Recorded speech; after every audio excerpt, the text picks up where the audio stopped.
and welcome dear students. Today we are going to discuss about art and architecture, caves and stupas. There are very few Brahmanical monuments to be unearthed and most of the art styles were influenced by Buddhism and Jainism. This section also considers the numerous stupas, viharas and cave architectural and sculptural features. Now let's learn about the learning outcome of the module. To acquaint with the significant developments in the art and architecture from 200 BC to 500 AD. To gain knowledge of the objectives and the architectural and artistic styles used with a focus on caves and stupas. First, let us start with the introduction. It is thought that the India's cave building started in antiquity. Monks of the Jains and Buddhist faith lived and worshipped in these caverns. The caverns were initially discovered in western India. Chaityas and viharas of the Buddhist faith are a couple of instances of this kind of cave architecture. Another kind of illustration of this is the enormous cave at Kerala, where magnificent chaityas and viharas were created by hewing out of rocks. Caves in India have been revered from the beginning of mankind. The most pyramidal caves were natural caverns that natives of such area used for various purposes such as religion and refuge. Data-supported facts reveal that such caves has been used and modified since the Mesolithic period, which began around 6000 BC. The first indications of human architectural craftsmanship on such structures are rock-cut designs carved on overhanging boulders. With the entrance of Buddhist missionaries, natural caverns such as Varshavasha, places of the residence during the rainy season, were used as temples, allowing them to live a monastic life in accordance with the aesthetic sense of Buddhism. Caves excavated from large rocks eventually evolved through time due to their lifespan in comparison to the construction material such as wood, and these structures got more complex and architecturally richer. The western Deccan region saw the start of cave excavation. From 100 BC to 170 AD, the region features early cave constructions, notably Buddhist temples and monasteries. Early rock-cut architecture can be found in several Jain cave basadis or shrines and temples. The Barabar caverns in Bihar's Jahanabad district are the country's oldest surviving rock-cut architectural caves.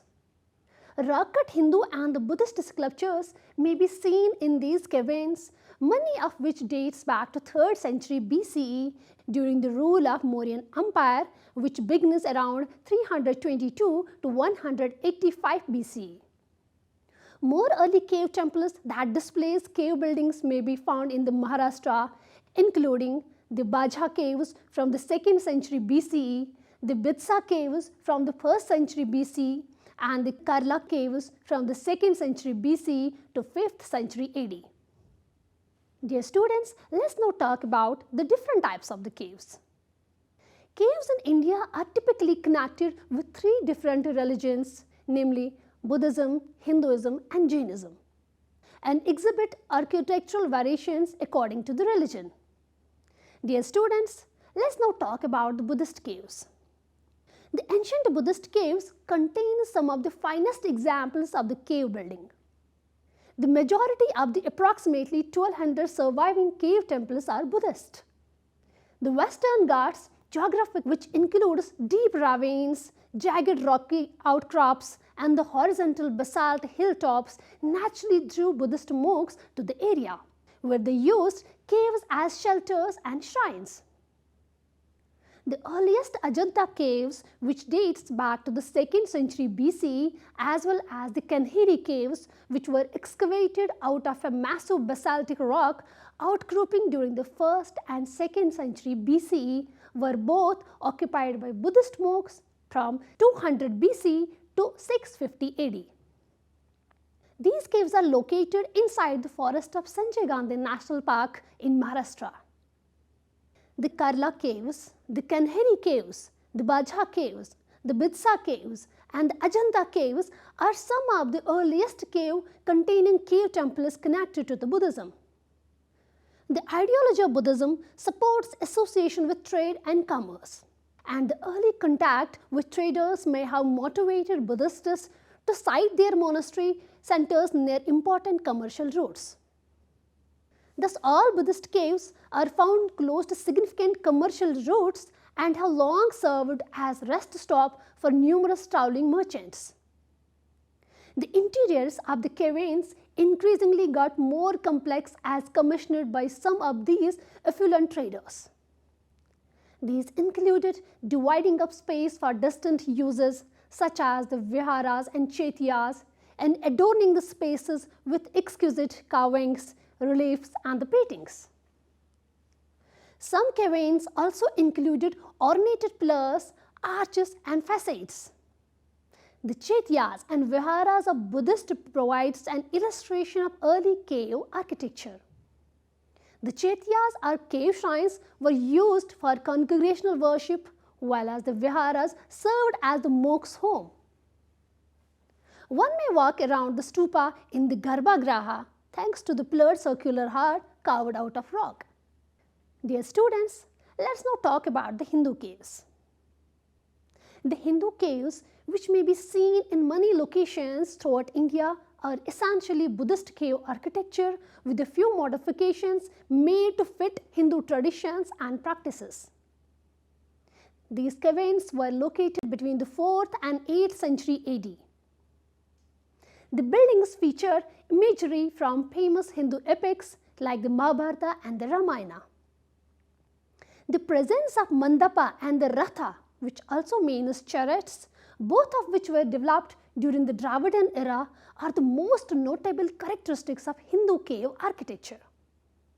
The ratha is a shrine chiseled out of monolithic rock as opposed to the mandapa, which is a columned hall with 2 or more chambers for the deity. Dear students, let's now talk about another cave, that is the Jain caves. The Jain caves, which may be found at many locations around the Indian subcontinent, signaled the end of cave architecture. The oldest period of Jain cave building is difficult to pinpoint. However, it's typically dated to the 6th and 12th century AD. These caves' ornated sculptures serve as illustration for Jain Pantheon Tirthankara stories. Some Jain caves, including those in Sathana Vasal in Tamil Nadu and Ellora in Maharashtra, have intrinsically painted ceilings. Dear students, let's now talk about the major caves in India. First, let's talk about the Ellora caves. The Marathwada region of the Indian state of Maharashtra is the home of Ellora caves, one of the largest rock-cut caves in the world and the UNESCO World Heritage Site. More than 100 caves, including the monasteries and the temples, are located at this site, which is designated as a protected monument by the Archaeological Survey of India. Of these, 34 are accessible to the public. It displays the art and the architecture of Buddhism, Hinduism and Jainism through buildings that dates from about 600 to 1000 CE, showing the religious peace that was prevalent in India at the times. The constructions at the locations were erected by many Hindu kingdoms. For example, the Yadava dynasty built a large number of Jain caves, while as the Rashtrakuta monarchs excavated several Buddhist and the Hindu caves. The Chandri Hills are home of the caves which were hewn out of volcanic basalt cliff rocks. Caves 1 to 12 are Buddhist, while those 13 to 29 are Hindu, and those 30 to 34 are Jain. Buddhist monks used the area as monasteries while it was still a vital commercial hub in ancient India. Prayers were held in the cave temples while the pilgrimages were resting. Cave 16 of the Ellora, the world's biggest monolithic rock excavation in the style of chariot known as Kailasha Temple, is one of India's most impressive and imposing cave temples. Dedicated to Lord Shiva, this temple was commissioned by King Krishna I in the 8th century and took over 100 years to complete. It displays deities and the mythologies from Shaktism and the Vaishnavism with relief panels depicting the two main Hindu epics. Dear students, let's now talk about another cave, which is Ajanta Caves. Another UNESCO World Heritage Site is the Ajanta Caves, which are known for their ancient Buddhist paintings. The Ajanta Caves are in the Aurangabad district of Maharashtra.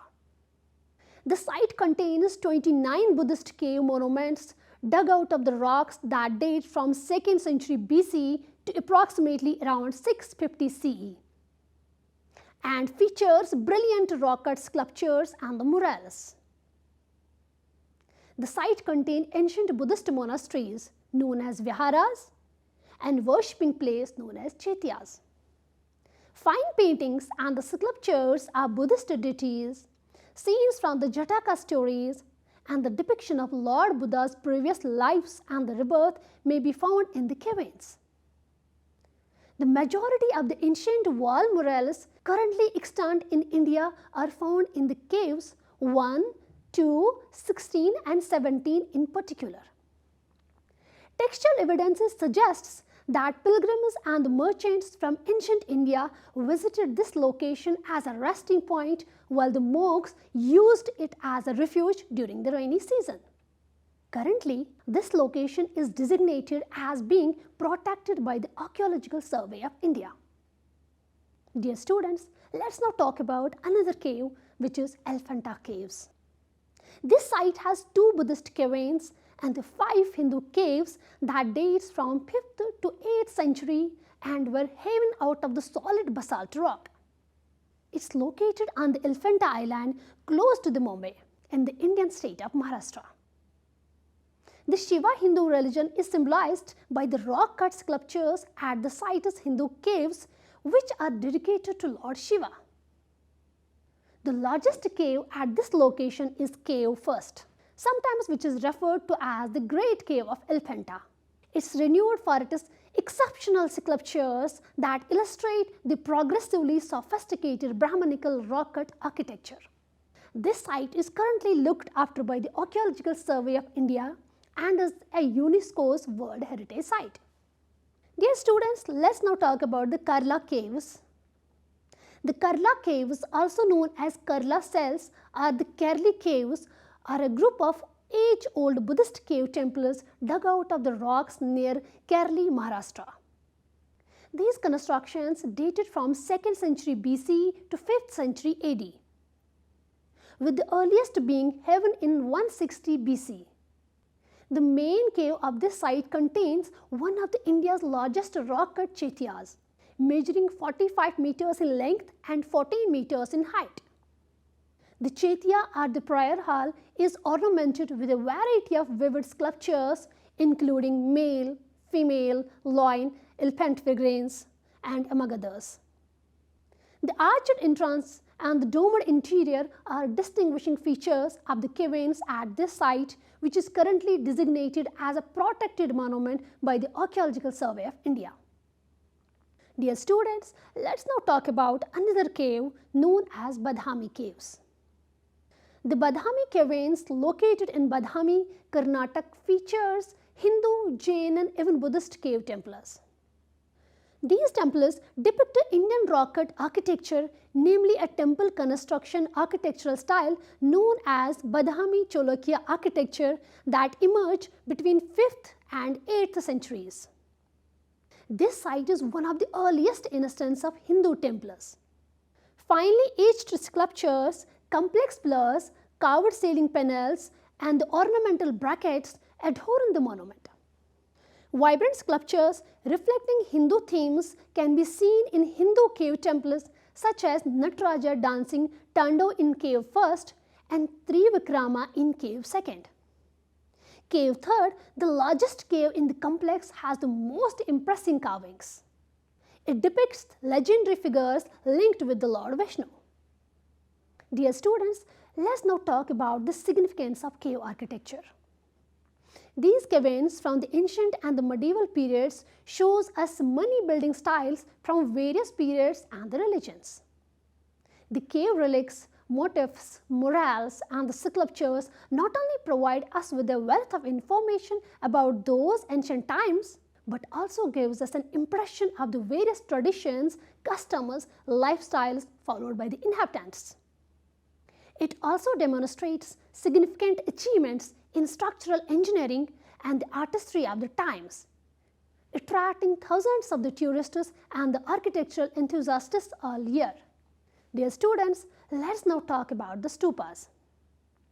A stupa is a mound-like or hemispherical structure that houses relics, often the remnants of the Buddhist monks or nuns, and serves as a meditation site. Practice of burying the remains of notable people beneath piled earth has been around for a long time. This practice was adapted by the Buddhist art, and the edifices built over where such a place was known as stupa. According to the Buddhist sculptures, the Buddha's body parts were divided into 8 parts and buried beneath the stupas. During the reign of Ashoka, these stupas were excavated and dispersed, resulting in the construction of a new stupa. Stupa worship was centered on its adornment, and a distinct style of architecture was evolved from their buildings. The stupas were shaped like bowls flipped upside down. Its harmika, or god's home, used to be at the summit, which was a little flat.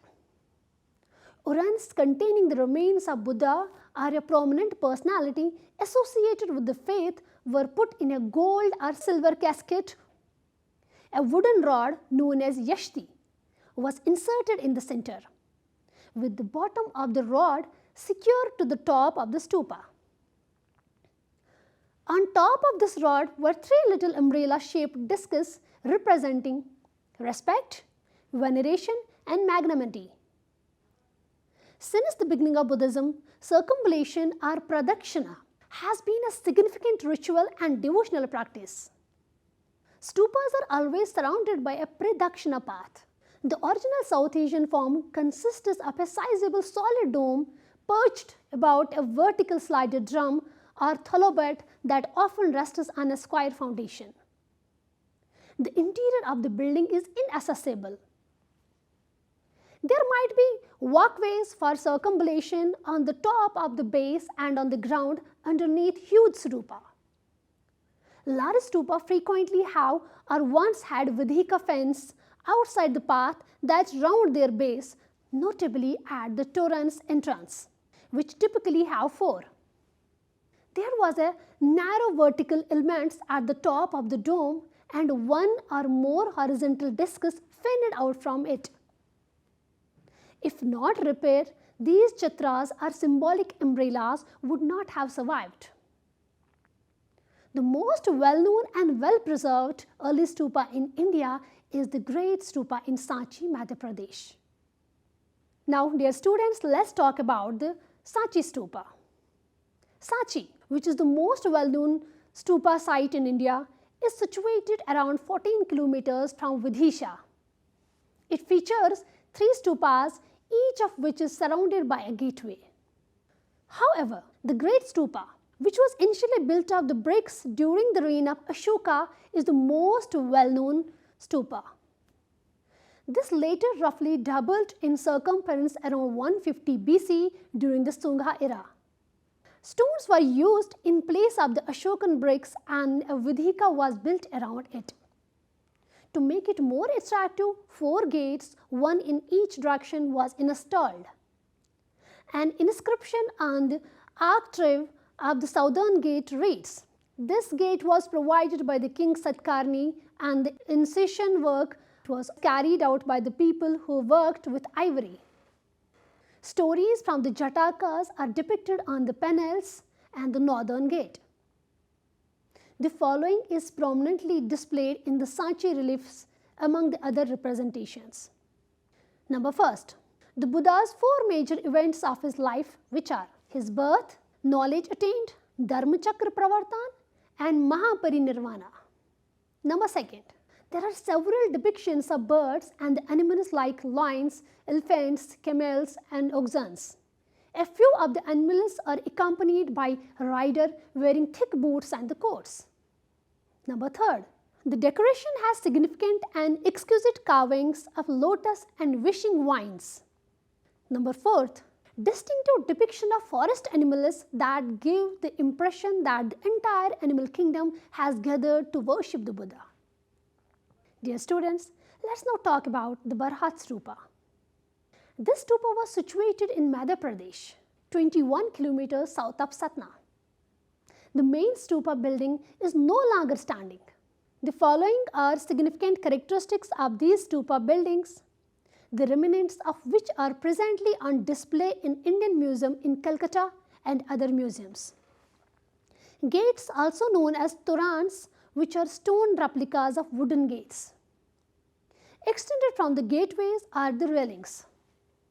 They also resemble a post and a rail fence in stone, but the Barut railings have a thick stone border on top. These railings include carvings of yakshas, yakshis and other deities that have come to be connected to Buddhism on the upright or the posts. On several of these deities, there are inscriptions that identify them. As in other stupa railings, Buddhist themes like Jataka stories are depicted alongside other natural elements. Now, dear students, let's learn about another stupa, which is Amravati Stupa. The stupa was made with white marble and is located 46 kilometers from Gantur. Though the stupa has vanished, its sculptural panels has been conserved in Madras and British museums. The stupa was principally constructed with the assistance of city chief and public donations. This magnificent stupa measures 42 meters in diameter and 29 meters in height. It has a circular prayer route built of stones that was 10 meters high. Vidhika pillars contains magnificent carvings of garlanded gods, bodhi trees, stupa, Dharmachakra and events from Lord Buddha's life and stories from Jatakas. On the Vidhika, the stupa's entrance gate portrayed 4 lines. Lotuses have also been etched on the pillars. Several images from the Amravati stupa have also been discovered. Buddha was formerly depicted only through symbols, but beginning in the 1st century AD, certain Buddha images were discovered with their symbols. Now, dear students, let's learn about another stupa, which is Nagarjuna Kunda Stupa. The construction of Nagarjuna Kunda Stupa differs from that of the North India in style. Here, 2 circular walls, one at the center and the other at the edge, were connected by spokes like walls, and the empty space between them are filled with clay, pebbles or brick fragments. This stupa measures 30 meters in diameter and 18 meters in height. Marble slabs with intricate carvings made up of the drum's exterior shell. The drum's hemispherical top was embellished with lime and mortar work. A series of 5 freestanding pillars was supported by 4 rectangular projections, one at each cardinal point, that were present. The lovely panels that depicted the scenes from the life of Buddha gave this stupa its significance. The most significant scenes were as number 1, God is pleading for Bodhisattva to be born on earth.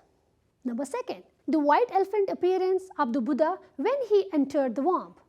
Number 3, the Buddha's birth beneath a teak tree in bloom, etc.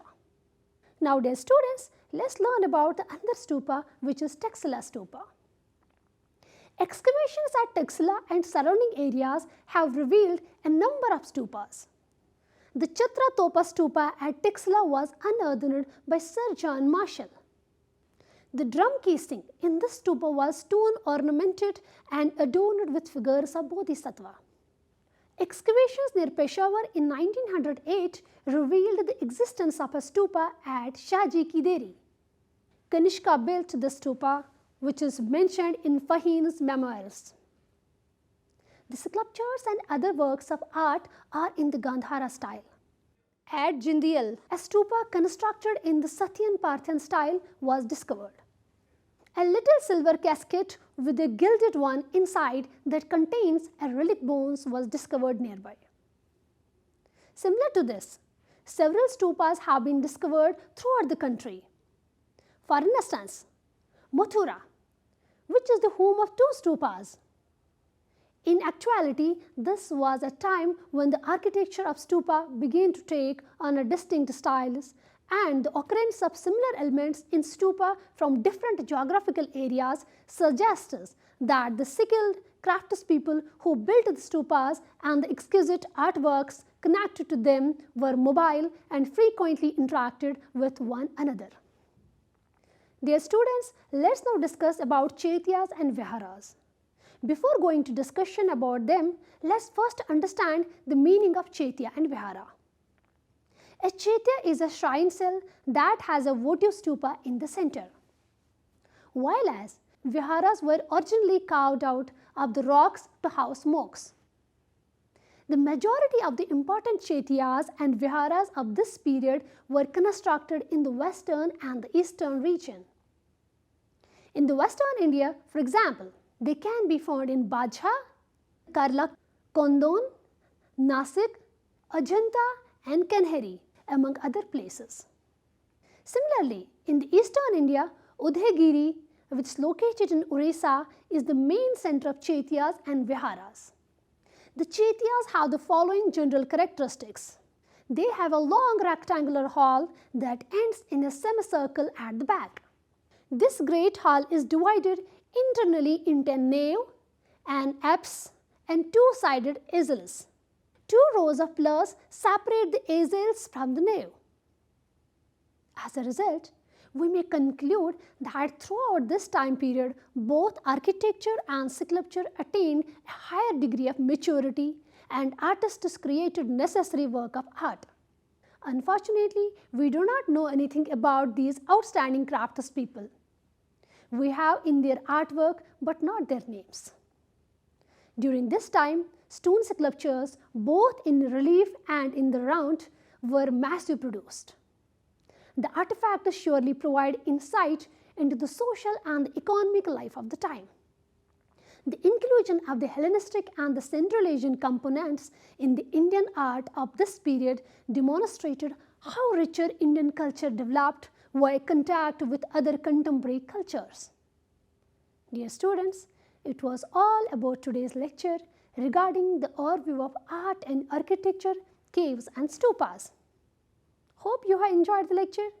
We shall meet again with a new topic. Till then, take care and goodbye.